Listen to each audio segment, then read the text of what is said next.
16-year-old Cassie Jo Stoddart was house-sitting for her aunt and uncle. Cassie was very responsible, and so her aunt and uncle didn't just trust her to house-sit, they also regularly asked her to babysit their son. During this particular house-sitting weekend, Casey had invited her boyfriend, Matt Beckham, over to the residence to watch a movie with her. She had also invited two other friends named Brian Draper and Tori Adamczyk, who were classmates of her and Matt's. And so while the four teens are watching this movie, Brian and Tori kind of awkwardly stand up and announce to the other two that they don't want to watch a movie on the TV, they want to go watch a movie in the movie theater, and they promptly leave. Cassie and Matt thought it was a little bit odd that they would come over here specifically to watch a movie with them, only to say, we don't want to watch a movie with you guys, we want to watch it in the theater, but they didn't think much of it and they stayed to finish the movie. Unbeknownst to Cassie and Matt, when Brian and Tori left, they actually looped around to the back of the residence and unlocked the basement door so they could quietly re-enter later. Because these boys had been planning to do something absolutely horrible to Cassie,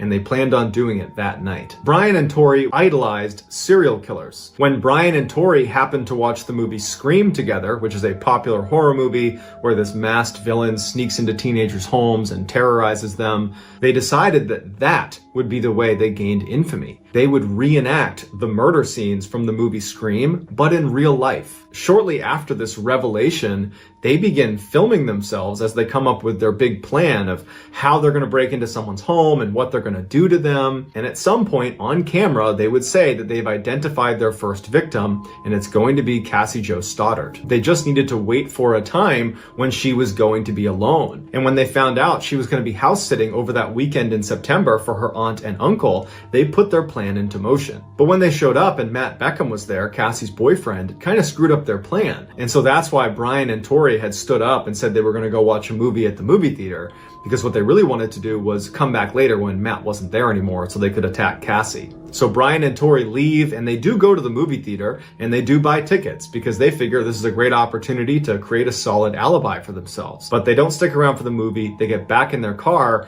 and they drive around and film themselves excitedly talking about how great it's going to be when Cassie's all alone and they can attack her. After a couple of hours of driving around, they can't wait any longer, and they figure that Matt must be gone by now.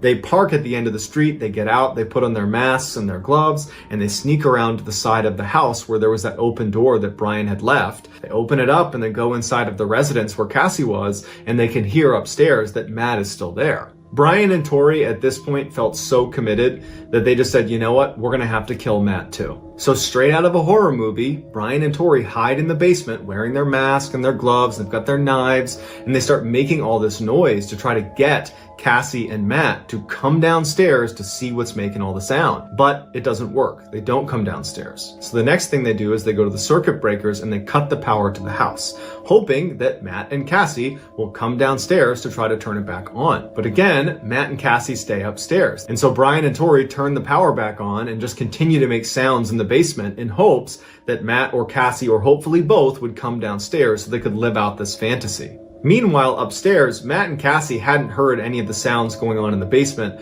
but when the power went out, Cassie got really frightened and she asked Matt would he please stay with her overnight, and so Matt calls his mom and asks if that would be okay, and she says no, but you can invite Cassie over to our house and she can stay with us, and then tomorrow morning I'd be happy to drive her back to her aunt and uncle's house. But at the time the offer was made, the lights had come back on and Cassie had kind of calmed down and said, you know what, Matt, I'm actually just fine. I'm going to stay here. At approximately 10:30 p.m. that night, Brian and Tori could hear Matt's mom showing up, picking him up and taking him home. And they were fairly certain that Cassie was alone, but they were going to wait for a couple minutes to make sure she really was. As they were waiting, Matt actually called Tori and said, hey, I just left Cassie's house. Can I come meet up with you guys?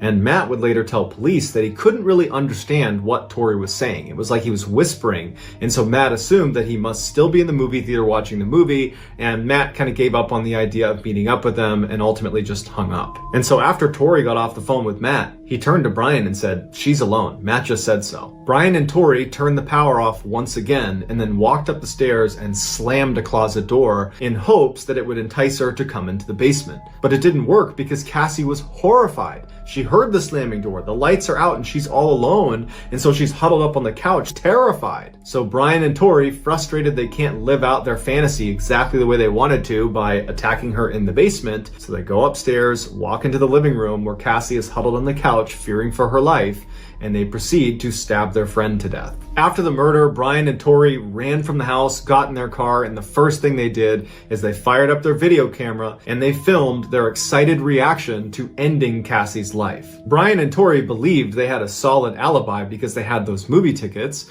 but after Cassie's body was discovered just a couple of days later, the police immediately went to Matt Beckham, her boyfriend, and started questioning him, and he immediately said, well, Brian and Tori were the only other two people that were with us that night. The police go to Brian and Tori, and under intense questioning, Brian and Tori would confess to what they had done. They were convicted and given life sentences without the opportunity for parole. Here is some of the video footage that was found on their camera.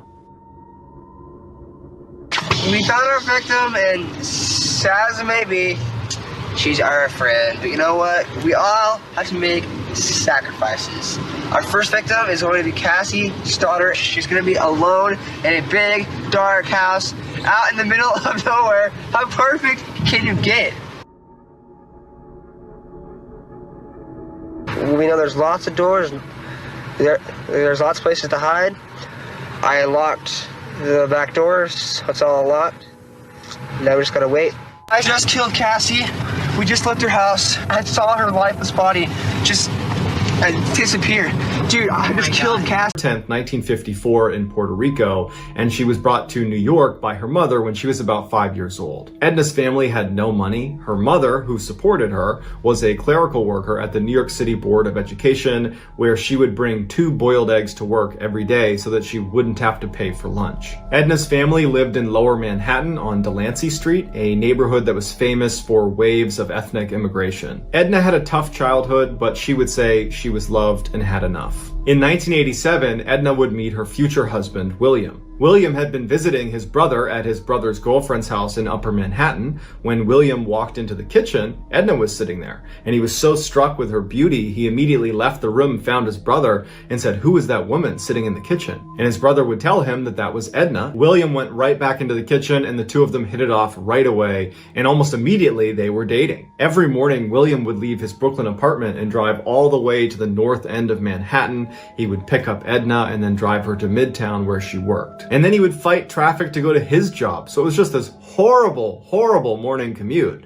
But he loved Edna so much, he had no problem in the world doing it. Any chance he got to be around Edna, he was happy. A couple of months after they met, Edna would move in with William in his apartment in Brooklyn, and then 2 years later, they would get married. They discovered that Edna was not able to have kids of her own, and so they talked about adopting, and they were really excited about it, but they kept pushing it off for financial reasons. Like a lot of other couples in their neighborhood, they both had to work multiple jobs in order to make ends meet. Edna worked Monday through Friday as an administrative assistant for Marsh & McLennan, which was a large insurance broker located in the World Trade Center. William was a doorman in an apartment building on the swanky Upper East Side. Monday through Friday, after he was done working as a doorman at about 3 p.m., he would go to Harlem, where he and Edna owned a small flower shop, and he would work there until 8 p.m. at night. And then over the weekends, he and Edna would work at the flower shop. For fun, they liked to drive north to Bear Mountain State Park, where they would meet up with friends and relatives for barbecues and cookouts. And anytime they had a little bit of extra money, they loved going to Atlantic City and spending a little bit of cash on the slots and then taking advantage of the free food that came with gambling. But more than anything else, William and Edna got the most enjoyment out of each other. They were madly in love and inseparable for all 14 years they were together.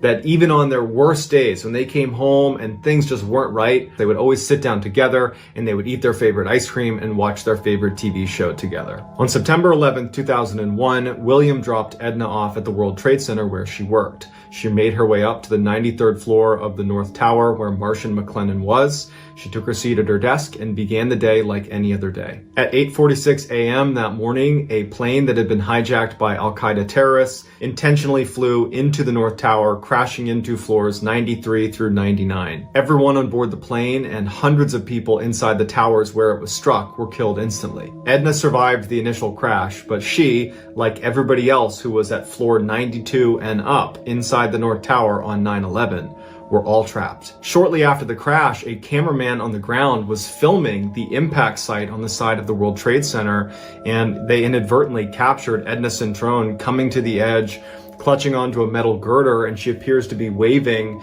as if she's hoping someone is going to come up here and save her. But of course, there was no way to get to her, and she, like so many others that were trapped inside of the Twin Towers, had to make the terrible choice of waiting for the fire to consume me or jumping out this window. We don't know what her final choice was. However, we do know she was one of the 2,976 people who lost their life during that terrorist attack.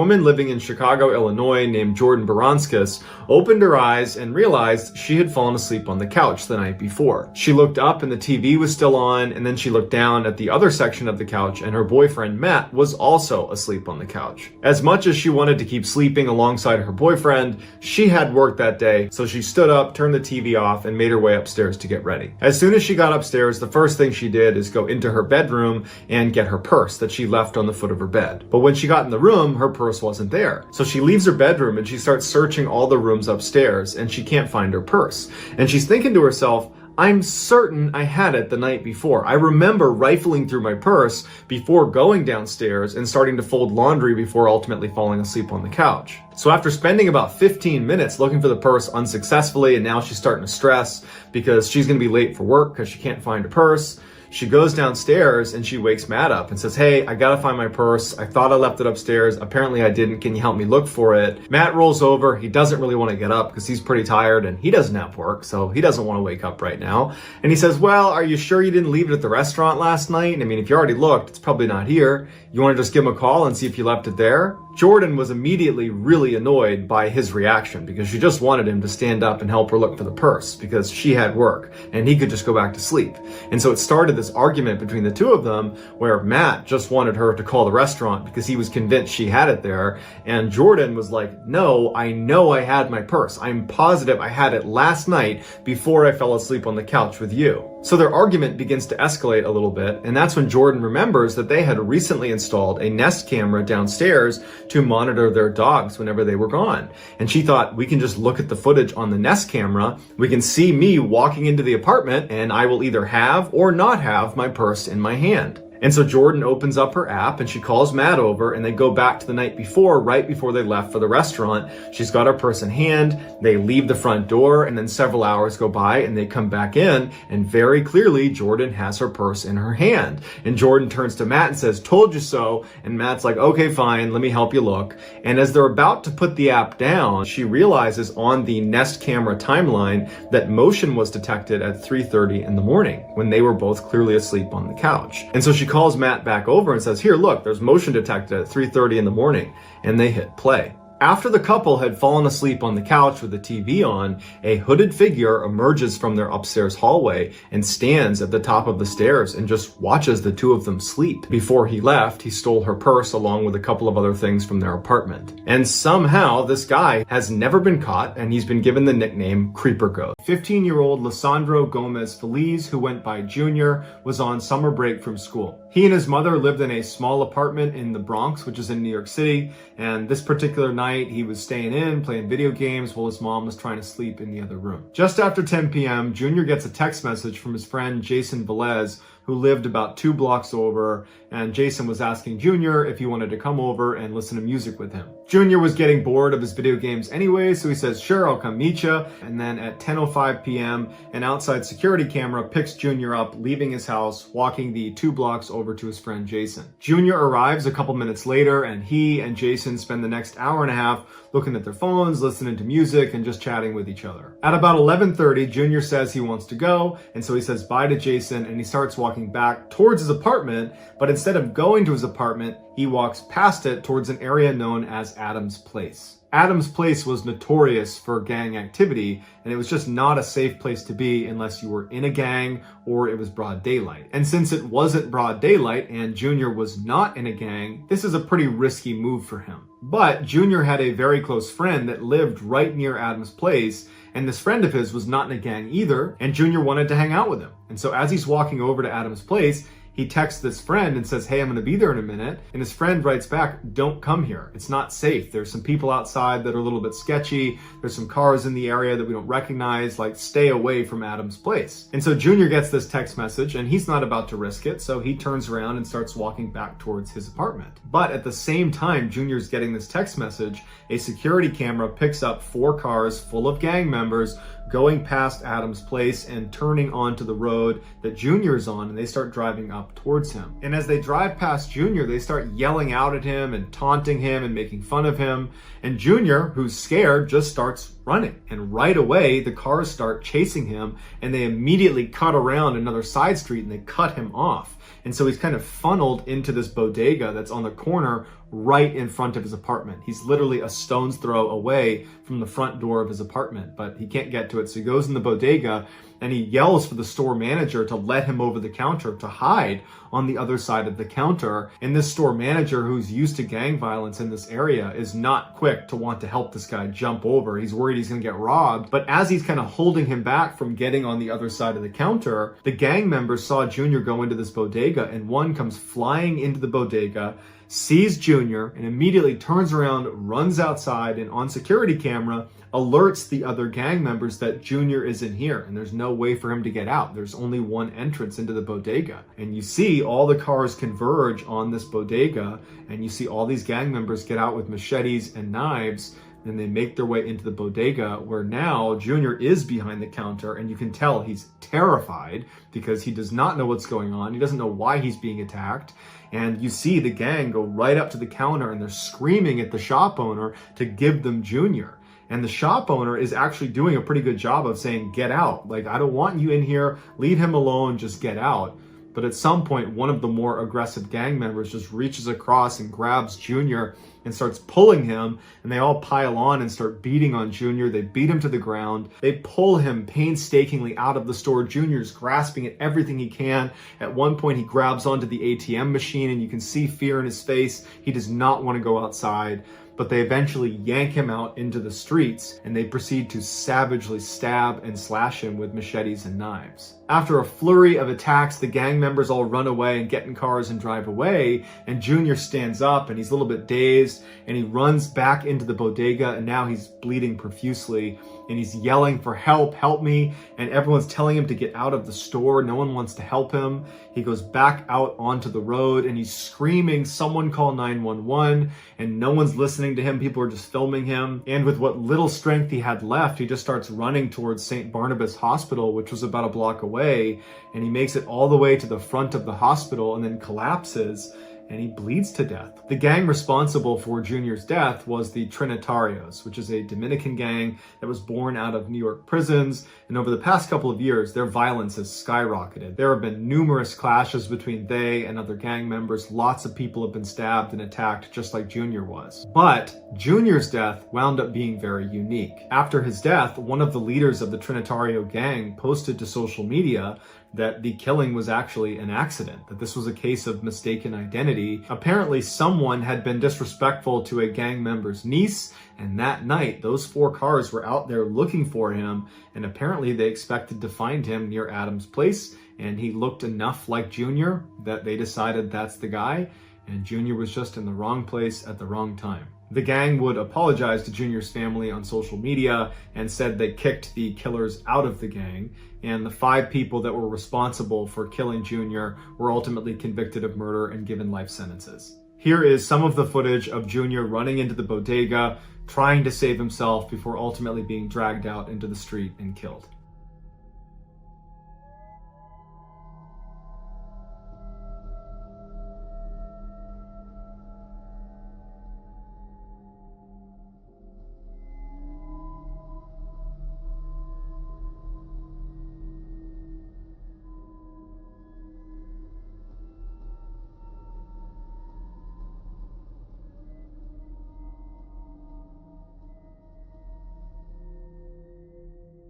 He was always goofing off and making people smile, and he had a really infectious laugh. But secretly, he was depressed and began self-medicating at a very young age. By the time he was 18, he was a full-fledged drug addict, and by the time he was 25, he was in jail on a life sentence for murdering his uncle over a drug-related dispute. Colton's actions had a profound impact on his family, but none more so than on his twin sister, Kaylin. She had known about his pain even when he was putting on that facade of being happy and bubbly and outgoing, and she had reached out to him and tried to help him, but she could never get through to him, and when he was ultimately convicted, it was crushing to her. She felt like she couldn't help someone who was really vulnerable. But instead of just feeling bad about this, she took her sadness about her brother and watching him spiral and turned that into a laser focus on helping other vulnerable people that were struggling with addiction and depression to try to help them before they end up like her brother.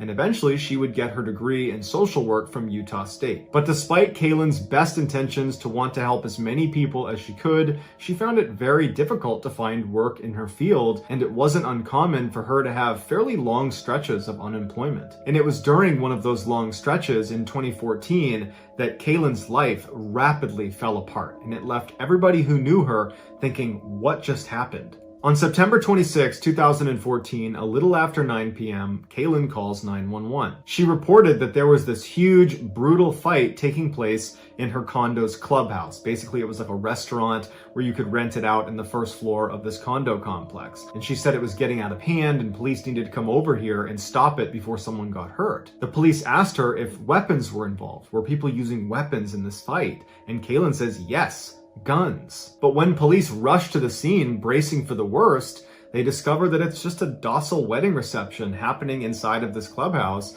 and not one person in there reported any altercation happening. They were like, we're being pretty quiet. I don't know where she would have got that from. One guest would tell police that they had lit off a single firecracker, but they showed them what they had used, and they were these little tiny cheap things that made almost no noise. So it is possible that Kaylin could have mistaken that for a gunshot, but it does seem highly unlikely. Police leave, and then 1 hour later, Kaylin calls 911 again, but she immediately hangs up as soon as an operator has actually answered the phone.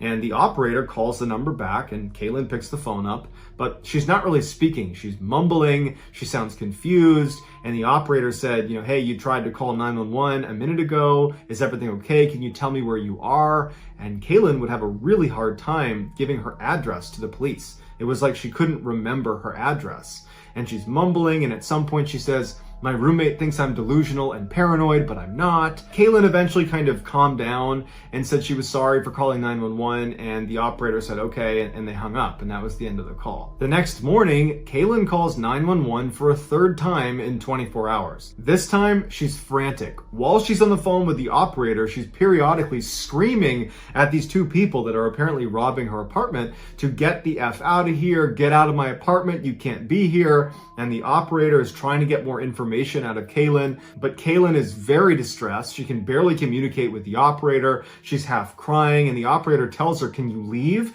Can you go somewhere safe? And Kaylin says, no, there's only one way out. This is a small apartment. I can't go past them. And the operator tells them that police are on their way. Just stay in your bedroom. Don't go anywhere. And so while Kaylin is huddled in her bedroom and the dispatcher is still on the line listening, you hear Kaylin's roommate, Carol, walk into her bedroom and very calmly say, Kaylin, what's going on? And Kaylin's like, Carol, get over here. You gotta lock the door. Get in here. There's two people in here. They're robbing us. They're out there. They're in the other room. And Carol's like, no, there's no one here. The front door's locked. Kaylin suddenly sounds really confused, and she says, well, I can't explain that, but they must have been in here because I heard them. They must have had a key, and that's how they got in, and that's how they got out. And right at that moment, the responding officers show up, and there was no sign of a break-in. Nothing had been taken. It really looked like nothing had happened unless someone really did have a key. At this point, Kaylin was very embarrassed. She apologized to the officers. She apologized to her roommate, and she ended up calling her mom and saying, I'm mortified. I can't believe I just called 911 3 different times and nothing came of any of these calls. Like, I feel so embarrassed about it. And her mom, being a good mom, told her, don't worry about it. No one got hurt in the process, so it's all good. And so Kaylin moves past it, and on the call with her mom, she starts talking about what she's gonna do that day. She says, well, I'm looking to update my resume and submit it to a couple different job openings, and I also wanna clean up my apartment. And so they hang up the phone and everything seems normal again. But at about 5:45 p.m. that night, Kaylin, along with her beloved little dog named Phyllis that apparently she took everywhere with her, were seen exiting the condo and walking out to the parking lot behind their building. Kaylin was barefoot, was only wearing a tank top and shorts, despite the fact that it was cold and raining. And as soon as she puts her dog down, because she was holding her dog in her arm, Kaylin begins having this totally animated discussion, except there's no one there for her to be talking to. About 15 minutes later, she and her dog turn around and walk back towards the condo complex out of view of a camera, but residents would say they saw her crying and going up to a gate that lets you back into the condo, and she apparently couldn't open it, and as she's standing there struggling, she suddenly stops, puts her dog down, turns, and starts running away. And the camera footage we have of her is only when she's back in the parking lot, but she's running away still, and the dog is nowhere to be found. Her beloved dog, she's abandoned, she's got no phone, no wallet, and nobody knows where she's going. Later that night, when Kaylin's family could not get in touch with her, because of all the weirdness around those 911 calls, her family just had a bad feeling about it, and so they filed an official missing person report that night. When police arrived at the condo complex, the first thing they did is they reviewed the security footage. And they already knew about her 3 911 calls that had happened within 24 hours, and all of them had been for unfounded reasons. And they see Kaylin on camera, barefoot in a tank top and shorts in the rain, and she's having this animated discussion with nobody before running around and running away. And so police go to Kaylin's family and they say, does your daughter have a drug problem? Is she mentally ill? And her family tells the police, no, she's got no history of mental illness. She definitely does not have a drug addiction because of what happened to her brother. And they explain what happened with Colton and how that had a tremendous impact on her, and how that had actually sent her on a course to help people with mental illness or people who are fighting against addiction or depression. And they explained how she was just really well adjusted and everything seemed okay until these 911 calls started, and now this. So this huge search is launched between the police and volunteers, and actually the Louder family even hired some private investigators to help them look for Kaylin. But days turned into weeks and there was no leads, no one knew where she was. She had just vanished. Then on December 1st, 10 weeks after she went missing, city workers were inspecting drainage pipes down near the Jordan River, which was a river that went by her apartment, and they discovered behind some plants a body that was half submerged, and it would turn out to be Kaylin's. They pull her out of the water and no cause of death could be accurately determined because of how long she had been in the water for. It looked like she had been in there for probably all of the 10 weeks she had been missing. They were able to determine that there were no drugs in her system and there was no water in her lungs, which meant she didn't drown. Her body was found 5 miles from where her apartment was, and so initial speculation was she must have gotten hurt and fallen into this river and drifted the 5 miles downstream to where she was found. But they looked at that section of the river between her apartment and where she was found, and the water was simply too shallow and windy, and it would not have been possible for a human body to travel that distance. Which means almost immediately after she ran off screen on the security footage,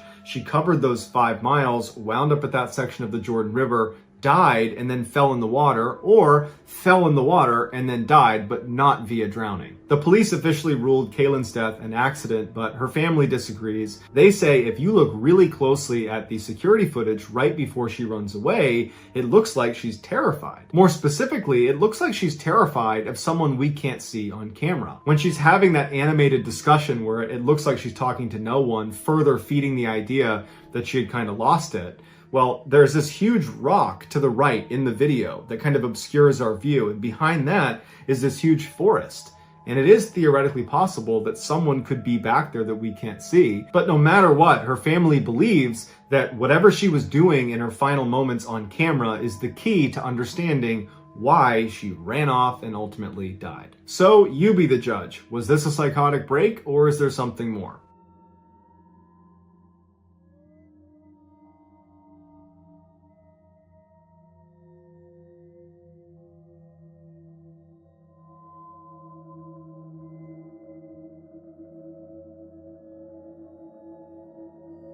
bed next to his wife, and his 10-month-old daughter was sleeping in her crib in the corner of their bedroom. And as he's laying there, he starts to hear what sounds like scuffling sounds above his ceiling. Now, above his ceiling was an attic. It was more like a crawl space because it was incredibly tight, and Jerome and his family didn't keep anything up there. They didn't spend any time up there, in fact.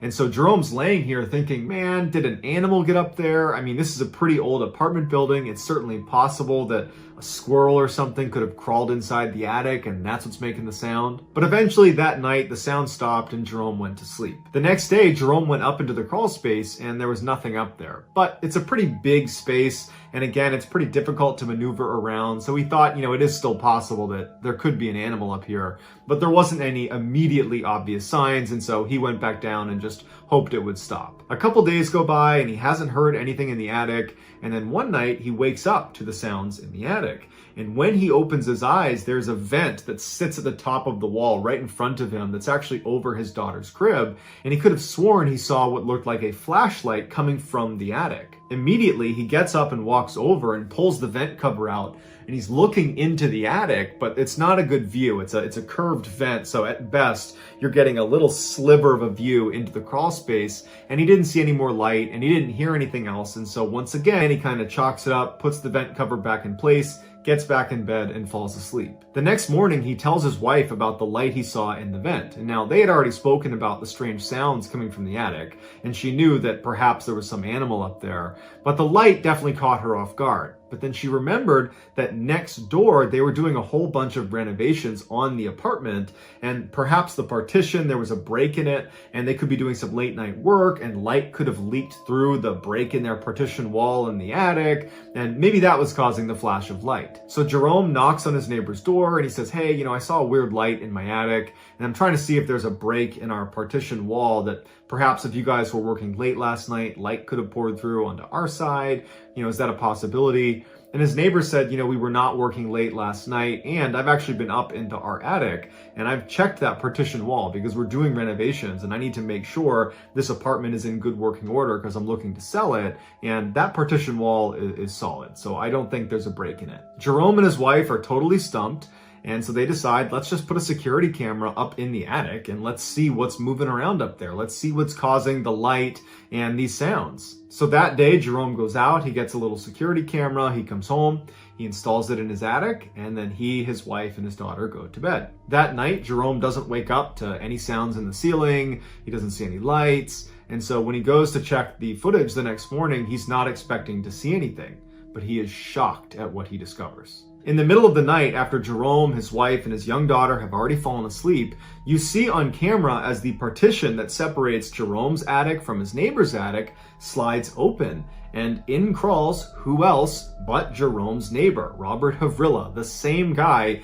he was speaking to the day earlier about, hey, have you heard anything in the attic? Well, turned out it was his neighbor. So he comes in, he's carrying a drill and a plank of wood, and he crawls very quietly over Jerome's side of the apartment, and then he pulls aside some insulation that clearly he had already detached before because it slid out of the way very easily. He lays the plank down over some beams, and he gets himself positioned over it, and then he uses his drill to drill a hole right into Jerome's ceiling, and it would happen to be directly above his daughter's crib.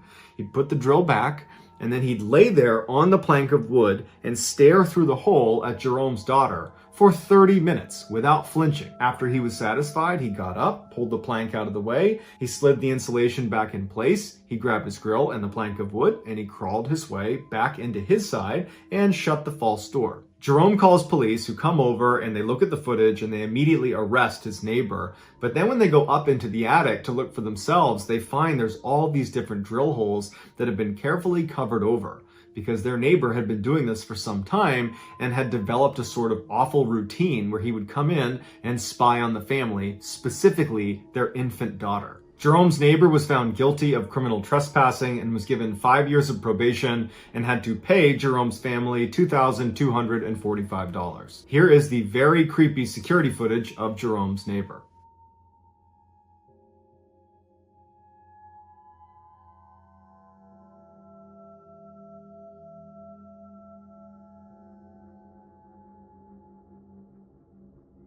Two moose hunters that were hunting just outside of Denali National Park in Alaska were walking up to a well-known landmark amongst hunters in the area.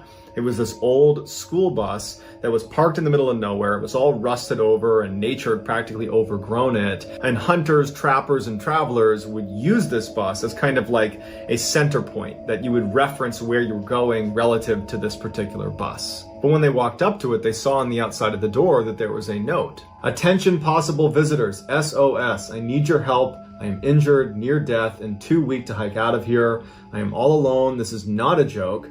In the name of God, please remain to save me. I am out collecting berries close by and shall return this evening. Thank you, Chris McCandless." Dated August ?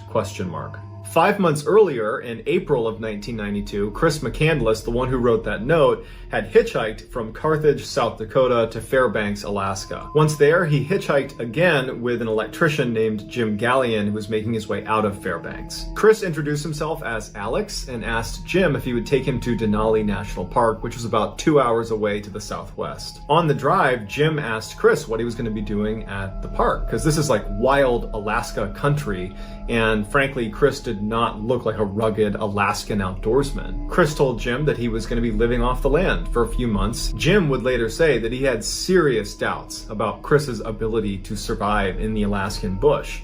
As it was, Chris only had a light backpack, he did have a rifle, but he really didn't have warm clothes on. He only had 10 pounds of rice. That was the only thing he brought for food. He didn't have a compass, he didn't have a map, he didn't have a watch. He just seemed totally ill-equipped for what he was saying he was going to go do. At some point, Jim tried to convince Chris not to go, or to at least postpone, and he even offered, "Hey, I'll drive you up to Anchorage and I'll buy you equipment. You need the right equipment for what you're going to be doing. Let's go there first." But Chris was stubborn, and so Jim ultimately relented and said okay. He drove him to the park. Before Chris left, Jim actually gave him a pair of warm boots that he had in his truck. He said, "Here, you can use these more than I can." And Chris thanked him, took his boots, and he was on his way. Although Chris was planning for this extensive hike through Denali National Park all the way to the Bering Sea, but Chris would only make it about 20 miles into his journey before stopping at an old rusted bus just outside of the park. Chris would live in this bus for 16 weeks, and according to his diary, that first week he was there was particularly rough. He was snowed in, he couldn't catch anything to eat, so he's hungry and cold.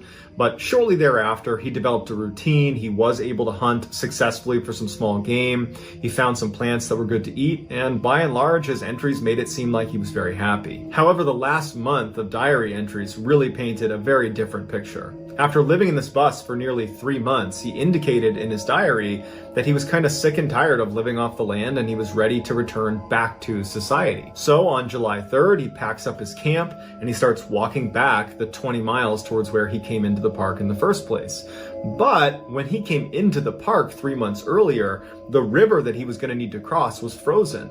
And now that he's returning in the summer, it had thawed, and now it's the 75-foot wide raging river that was basically impossible to cross. And so he's trapped on the wrong side of this river. What he didn't know, because he didn't have a compass, he didn't have a map, he didn't know the area well, was there was actually a hand-operated tram that would take you across the river in the summer that was only a mile away from his camp and that was labeled on almost every map. In addition, there was a hunting cabin not far from that tram that's also on just about every map of this particular area that had food, it had clothes, it had bedding. He could have stayed in this hunting cabin until conditions were okay again to make the journey back home. But again, he doesn't have a map, so he doesn't know these things exist. So at some point, he turns around and goes back to the bus, feeling totally dejected. That night, his journal entry just said, "Reined in, river looks impossible, lonely, scared."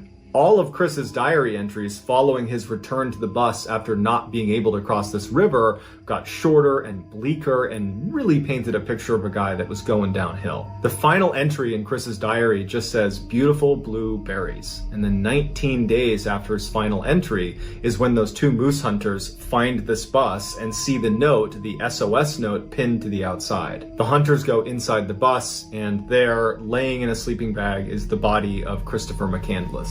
Although it's not entirely clear how Christopher actually died, the two most common theories are either starvation or perhaps he ingested a poisonous plant seed. The hunters alerted authorities who came out and they launched an investigation, and during this investigation they found Chris's camera.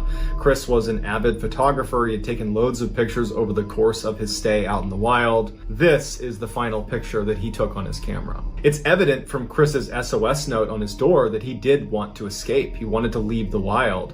But what's also clear is that at the end, he realized he wasn't going to. The note he's holding in his hand says, "I have had a happy life, and thank the Lord, goodbye, and may God bless all." A police officer in Arizona was driving on the highway when he saw a tractor trailer that was pulled over on the side of the road with its hazards on.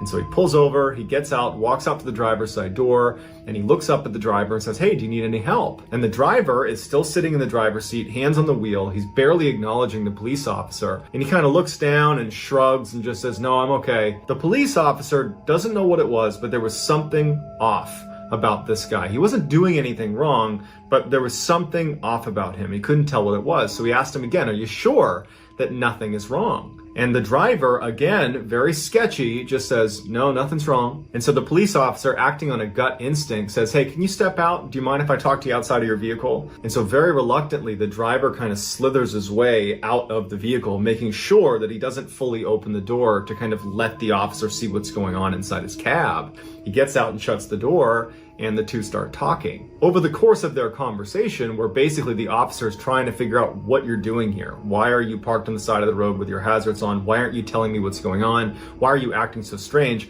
At some point, the officer just kind of had enough and he said, "Hey, you know what? I'm going to need to search your vehicle." He opens up the door and goes inside, and there's nothing out of the ordinary in the front two seats. But when he looks into the back section where there was a sleeping compartment, because this is a big 18-wheeler, and there's like a little area in the back of the cab where these guys doing these long drives can sleep. When he looks into that section, he sees there's this woman with her mouth gagged, handcuffed, huddling in the corner of this sleeping section, looking absolutely terrified. The officer immediately gets out and he grabs the guy and he puts him under arrest.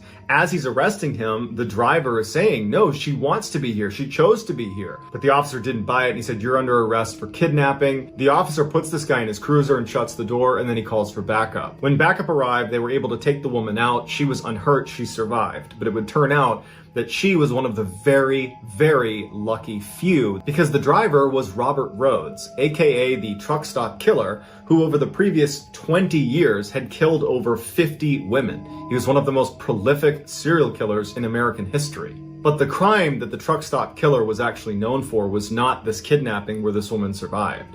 It was the kidnapping and murder of a woman named Regina K. Walters. Regina was a young woman who came from a broken home, and at the age of 14, she ran away and began hitchhiking across Texas with her boyfriend. In February of 1990, Rhodes picked up Regina and her boyfriend, who were looking for a ride. Rhodes almost immediately kills Regina's boyfriend and takes Regina captive, and he keeps her chained up in his traveling torture chamber for several years before ultimately killing her as well. After Rhodes was finally arrested by this Arizona police officer on the side of the highway, the investigation searched Rhodes' house, and they found some pictures. This is a picture of Regina K. Walters in the abandoned barn where her body was ultimately found. Immediately after Rhodes took this picture, he ended Regina's life. Abbotsford was living in Sydney, Australia with his parents, and he was desperate to travel the world. His parents wanted him to be able to travel. They just lacked the resources to be able to afford that kind of thing. However, they were able to pull a little bit of cash, and the three of them did go on a nice European vacation